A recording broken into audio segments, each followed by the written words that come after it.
Hello and welcome to YouTube's favorite comic book channel, Cartoonist Kayfabe. My name is Jim Rugg. I'm Ed Piskor. Before we dive into today's topic, I want to remind everybody that the last Saturday in July is Cartoonist Kayfabe Comic Book Christmas in July.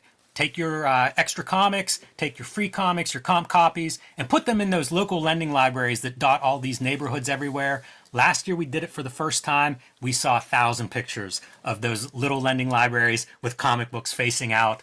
And we know people are going to those libraries because they're readers. Let's put some comic books in front of them and see if we can't make a few new comic book readers. And let's make it bigger and better than last year. Last year was awesome. We can do better. We all have some good comics that we could put in front of other readers and make some new comic book readers. Also, we are going to be at Heroes Con next weekend. So come by our tables, wear your Cartoonist Kayfabe shirts and merchandise.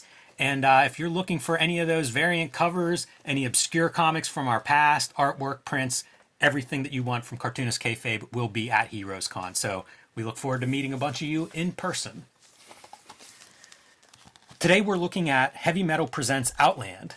You guys have this in your collection on your shelves at home? I bet you don't, because this is a custom-built book. Only 3 copies exist. Want to thank Cartoonist Kayfaber Keith, because he was wanting to make a collection of these, and he bought all the heavy metal issues where Outland was printed and thought about pulling out those pages and binding them, and decided he didn't want to destroy those heavy metal magazines, so he scanned them and decided he was going to make his own edition. And you can see it's this nice, handsome hardcover, nicely bound book, a little bit oversized, and Keith was thinking of the Cartoonist Kayfabe faithful, and you know what he came up with? Maybe I'll make 3 copies and send 2 of them into Cartoonist Kayfabe headquarters. I encourage everybody watching this to do the same whenever you're making books. Absolutely. Because I love seeing them. And legit, you know, like he makes it like it's a real book. So take a look at the inside cover. So we have his KeithPerkinsArt.com, and at KH Perkins is his Instagram. So shouts to Keith. I see him pop up in the comments every now and then. And listen, man, years ago, Tom put together the rest of his heavy metals for Outland that he needed, and he did pull out those pages. Like, he pulled out those pages and did like his own binding, you know? This is much cleaner. Yeah. Because when that Outland, the earliest parts of that Outland, that was still when heavy metal was kind of good. Like, you might be fucking up some good stuff. Hate to cut up heavy metal, especially from those early couple of years. I think it's 82, 81, 82 is when those ran. So like you say, great issues. And Outland, of course, is an adaptation of a Sean Connery movie. So you see kind of how he built this cover up. And let's just dive in and kind of refresh. We have a pretty in-depth video of this that you guys can go back and really get into. But I like to see what people put together whenever they're doing a movie. You know, these pages aren't in the heavy metal originals. Right, yeah, like this STERANKO isn't the STERANKO that made it. Like it was that like Pompidou, Andrew Dice Clay looking STERANKO that was making that shit. Is this Keith Perkins doing a kind of a Star Wars kind of gimmick? I'm not sure. It may be. It's the exact lettering that's in the comic.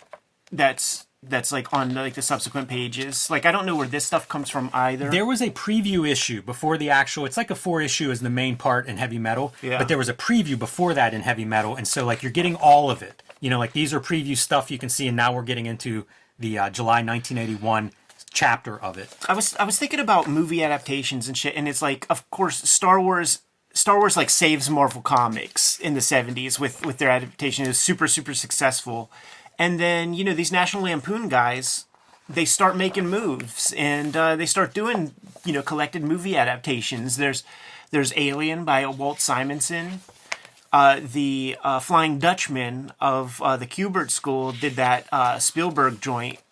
Was it called 1941? Yeah, 1941. Okay, yeah, like there's video games of like 1942. I'm like, oh, which is which? They did that. There was a couple others maybe that the Nat Lamp dudes put together. And then this Outland one. Do you ever listen to Video Archives podcast, the Tarantino Roger Avery joint? A couple of those. When they talk about Star Wars and like what Star Wars did, how that affected things, it turned every studio on its ear, because none of those other studios had anything on the schedule that was anything remotely like Star Wars. So they had to like rush some shit out there, you know? And I feel like this might be, you know, might have benefited from that. It's much later, you know, it's probably around Return of the Jedi time when this thing comes out. But what is interesting, because I was reading about it, I was curious about the genesis of the flick. And I've been listening to audio commentaries a lot lately, and I listened to the Catherine Bigelow Near Dark audio commentary, and it sort of parrots some of the stuff that the screenwriter of this say, in that they wanted Near Dark and they wanted Outland. They were written as westerns, and this flick Outland is early enough in that time in the 80s where it's still the sci-fi buzz. So they fabricate a science fiction plot on top of this Western story that they wanted to tell, so that they could sell it, so that you can make something of it. And then Near Dark is like later 80s, after the slashers come out and dominate. So they take their Western story and they turn it to a vampire tale. So that's kind of the genesis of this.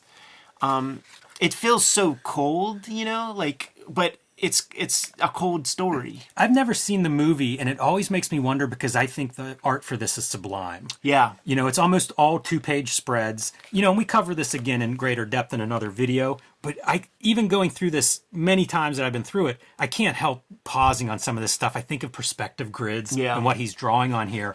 It feels like this has to be one of the all-time great adaptations. STERANKO hadn't been doing comics for a long time, a decade or more.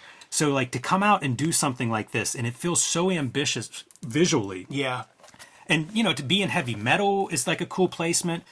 It's just a wild project. And it's hard for me to understand why there's not an English edition of this in print somewhere. Like you mentioned, the 1941s, the Alien, all these different kind of cool, almost European-like adaptations, these book size. Why doesn't this exist in that format? Totally. Cartoonist Kayfabe is brought to you by the books that we make, but there's also a Patreon. King Kayfabers on that Patreon get all of the videos before anybody else, completely mitigates that kayfabe effect, and they have access to our weekly stream where we create each of the episodes, completely removing the kayfabe effect from existence for them. The videos are brought to you by the books that we make. You're looking at a good sample of our bibliography, but we have some additions to this, man. We never stop working. Jimmy's going to have Street Angel Princess of Poverty coming to you this summer. It is a companion piece to Street Angel Deadliest Girl Alive. It's different material. It's from Jim's pre-Image days, and you have both volumes. You're going to have all of the Street Angel content that Jimmy has created to date. I'm going to have forthcoming the Hip Hop Family Tree Omnibus is coming to you. Just got the cover proofs. Look at that. Look at that gleam. Look at that gleam. 504 pages. Look at the size of that spine. That's a lot of comics in that book. Comprises all 4 volumes of Hip Hop Family Tree. 140 pages of new material that has not been seen in any of the other volumes at this point. And I drew a bunch of new stuff for this comic. Also, there is a X-Men Grand Design trade paperback coming out that's going to have all 3 volumes of X-Men Grand Design comprised into one volume. It's a trade paperback coming to you in time for the holidays, just like the Hip Hop Family Tree Omnibus. And Red Room is my new series. Red Room Crypto Killers issue 1 is out in the wild, coming out on a monthly basis. Here's the cover for issue 2. Murder on the Dark Web for Fun and Profit is the name of the game. In Red Room Comics, there are 2 trade paperbacks of that out in the wild as we speak. Now that we're done paying the bills, back to the video. It's funny because this would be at Chuck E. Cheese when I was like 1988 probably. Right, yeah. I remember playing that shit. One of the first guys I ever talked to, this is one that we talked about, I remember, about like the circle motifs, even in the word balloons, so you really get to see Steranko shining and kind of thinking about page layouts and spreads and shapes and all this kind of stuff. But one of the first guys that I ever sat down and really talked comic shop with was Ernie Steiner, highly influenced by this stuff. Probably the first time I saw this stuff. Like this is one of those where it's like a comic that's exceptional but hard to find that I was lucky to see early. Even I think gave me some photocopies of it when I was like 16. So to have access to this early on was like, what the heck is this? This was one of those of chess when everybody else is playing checkers. Totally, man. And this is something I discovered way late into the game. When Tom was in his see, this is prime Steranko to me, man. This is like phenomenal. Allow some white, stark red, stuff. blue. Yep. Like it could be straight out of Nick Fury. Yeah, well said, for sure. a And little op panels art. within panels that aren't all like broken out into panels. You don't need a panel border here. You know, like this is a panel. That's a moment. Yeah. Phenomenal. Yeah. Smart creator, man. Oh yeah. Smart creator. And the color really does just shine all throughout this. It's funny because like this green is almost like some of the stuff that he does in that Death of Captain America set of issues. Right. Like playing around with these greens and stuff and allowing for like that white. He's pulling out his whole bag of tricks because like we even seen like the Jack Kirby kind of STERANKO shit that he would do like on his X-Men. So he's pulling out all the hits. The line art is so interesting because like it is a dead line. Yeah. Even the line art on the characters and stuff. Yeah, I think about this like when Chandler came out. Do you remember the year on Chandler? I think it's the 70s. Early 70s or I don't know. because I about wonder that. like is that the last comics before this? You know, and he does that in pencil and clearly thinking about spreads and layouts and how to integrate type and stuff. And so I do wonder like how he evolves in these different directions because this stuff clearly an ink line, I think. You know, it's very sharp edges. Yeah. But yeah, it just feels like this is one of those comics, like for it not to exist is just shocking from, we live in a capitalist society. You don't think a publisher could sell a bunch of these? Right. Like why? Why did that never come to pass? It's true. It's all about the artwork in this thing. Like, if the movie's anything like the reading experience of this, probably ain't that good a flick because it's just not fun to read. It's very, very text heavy and it's not fun text to read. It's a cold story. Like there's not, you know, Star Wars spoiled us. This is just some random yokel, you know, solving a crime or whatever in set in space. Like I need aliens. Like I need too much of like a sci-fi kind of thing. I'm curious where Keith pulls some of this. Yeah. Because like scanning all those issues, you know, to put this together, that's a task. That takes quite a bit of effort. So clearly he put it in. But then this looks like it's kind of a low res, this typography here. So I wonder about like how he's assembling the cover on that. But I do love that people make books, you know? We've both made tons of books. Like it feels like it's such a part of indie publishing at the very least. You know, like almost everybody I know that has made comics at some point was self-publishing some of their own stuff somewhere along the way. And now with all the tools that we have, like with print on demand and things, I'm fascinated by it. It's amazing. You know, like this stuff literally didn't exist whenever I started making comics. And now to see what's available, I just love it. Yeah, man. Like if we were to sort of classify our years of Cartoonist Kayfabe, like 2023 might be the year of the bootleg because like there are 5 or 6 beautiful hardcover books like on my bookshelf that are bootlegged books that people constructed using online resources, comic art fans to create artist editions. Shouts to Ian Chalgren for that. I heard he has a second one. 2 copies, please. Yeah, we're looking forward to that.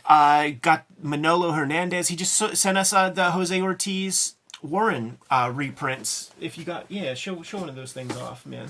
Yeah, shouts to Manolo hooking it up. And he hooked us up. We did an episode earlier in the year with a Lone Wolf and Cub artist edition that he constructed, finding on like Japanese websites the original art from auctions and things, bringing that into his own process and create a book that cost him $200 to print and send to us. It's really fascinating where all this stuff is. We just looked at a Cybernary comic by Nick Manabat, and just doing a little bit of digging, I found out that a bunch of fans brought all that artwork together and made a very limited edition collection in print, like an artist edition of his work, just for those fans who participated in it.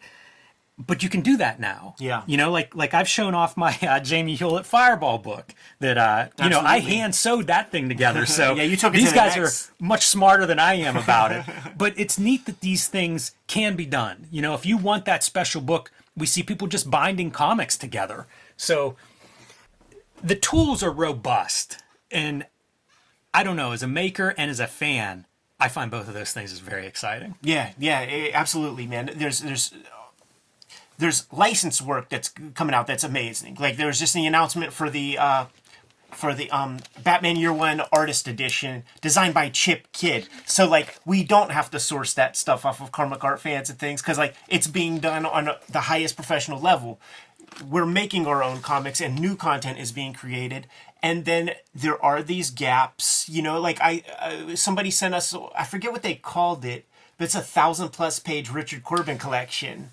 I looked into having that thing printed. Yeah. And the biggest print on demands I could find were around like 800 pages or so, maybe 860, whatever it was. It did not cover the page count of that Richard Corbin PDF. But like that exists, and like once a publisher can, get a big enough case wrap to fix it, like we'll make our own versions and have all of Richard Corbin stuff right there. But we don't need to do that because Dark Horse is publishing theirs in a licensed way where his family benefits. So it is a Wild West component. Eventually, I think these print-on-demand guys are going to get squoze in some form. You're going to have to prove that this is your thing, or if they see a Spider-Man, they clearly won't touch it. It is interesting because I was looking at a book that I just bought through legitimate print-on-demand publishing. It was a public domain character, but it's a guy who has those issues and just is like, this is a character that is basically lost to comics history. It's in the public domain, so it's totally legit. You can buy it. It's an Ogden Whitney book, Undercover Girl, an old crime comic from the 40s. You can sell these even through like legitimate channels in some cases. It's just really a unique time, I think, as like the fans and makers, where that line, it's always been a small line in comics. At this point, like, it's so blurry, that line. Yeah, totally. I got spiral bound pre-code horror books in the other room that came through the Kayfabers. I have a hand-bound Warlock 5 that people glued and bounded sent to us.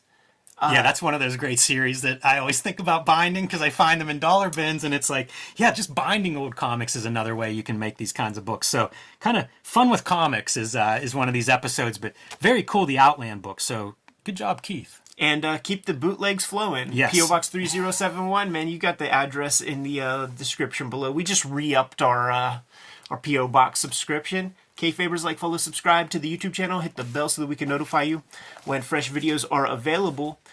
Jimmy and I either have gone to Heroes Con or we're about to go to Heroes Con. Look online, see what the dates are. If you're near or around Charlotte, come stop by, say hi. We're going to come stacked to the gills with all of our comics and materials. Probably 50, 60 different pieces between the both of us. We are promoting Cartoonist Kayfabe Comic Book Christmas in July, which is our initiative to grow comic readership. And the way that we're opting to do that is to deliver comics to those free little lending libraries in town. That could be your doubles. That could be your comp copies that you get from your own publisher if you're a cartoonist. That could be you going to the dollar bin and spending $20 and grabbing comics to share with the world. Share good comics. Expose people to fresh good comics.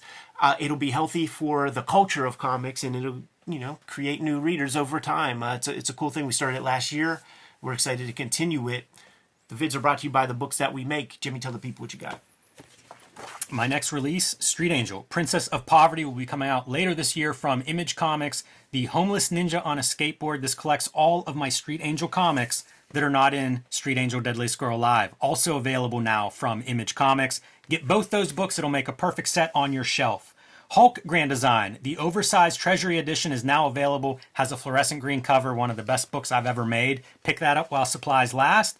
And The Plain Janes, the first young adult graphic novel, is back in print and available for all the young adult fans out there. You can also join me on patreon.com/JimRugg, where you can see my latest comics being posted. The canaries are gleaming on the Hip Hop Family Tree omnibus cover. We just got these proofs in of what the cover's going to look like with that gold foil.